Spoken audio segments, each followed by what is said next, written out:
Hi, I'm Jesse Nelson, and I'm here to talk about the archery bison component. This animal presents several challenges to the bow hunter.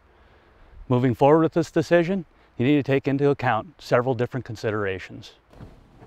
Some of the challenges that bison present are different than any other animal you're going to hunt in the state of Montana. The sheer size of the animal, the thickness of their hide, and an incredibly dense bone structure are all going to be factors in the equipment that you select.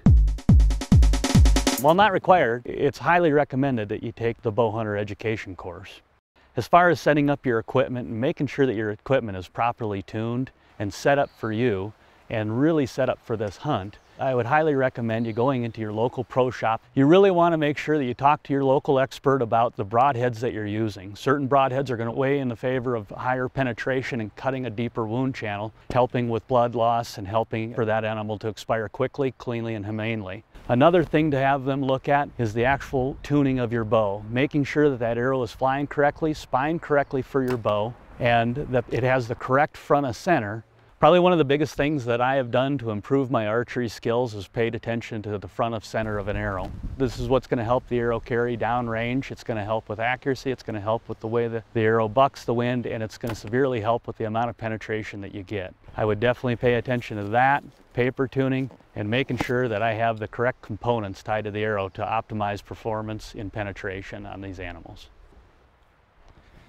After working with the experts at your local pro shop and getting your bow set up, it's important to do the proper practice to make sure you can make that precise shot.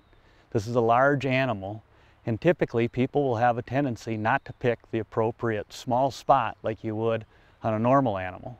On a bison, with that large hump on the back, you end up feeling like you're aiming lower than you naturally should.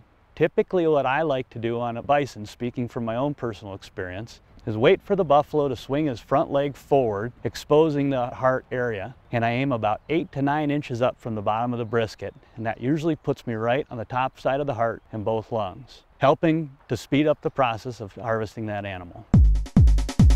It's important to keep in mind after the shot is made that an arrow kills by hemorrhage and not hydrostatic shock like a rifle. An animal needs to lose about 1/3 of its blood to expire. Typical makeup of an animal is 1 ounce of blood for every 1 pound of body mass. Take an average buck, roughly around 250 pounds, that's a little over 1/2 gallon. A bull bison is now 2,000 pounds. It needs to lose a little over 5.5 gallons of blood. This is going to take some time. So after the shot, make sure you give the appropriate amount of time for that animal to expire. Given the amount of blood loss for one of these animals to expire, it's important to remember that they can go a long ways during this period. It's also important to remember that there are several sensitive areas inside these hunting areas, and you need to give yourself enough buffer zone between those hunting areas in order to give this animal enough room to expire. Practice is going to be extremely important for this hunt. This hunt is unlike any other hunt in the state of Montana. You're going to be hunting in extremely cold temperatures with a substantial amount of snow. The gear you're going to be wearing as far as clothing and the equipment you're going to be using is going to react different than on a normal warm weather September bow hunt. Another thing to take into consideration on this animal is making sure that you have a backup rifle on your own person. It's difficult to get through the snow to get to your hunting partner to get that backup rifle if you do end up making a poor shot.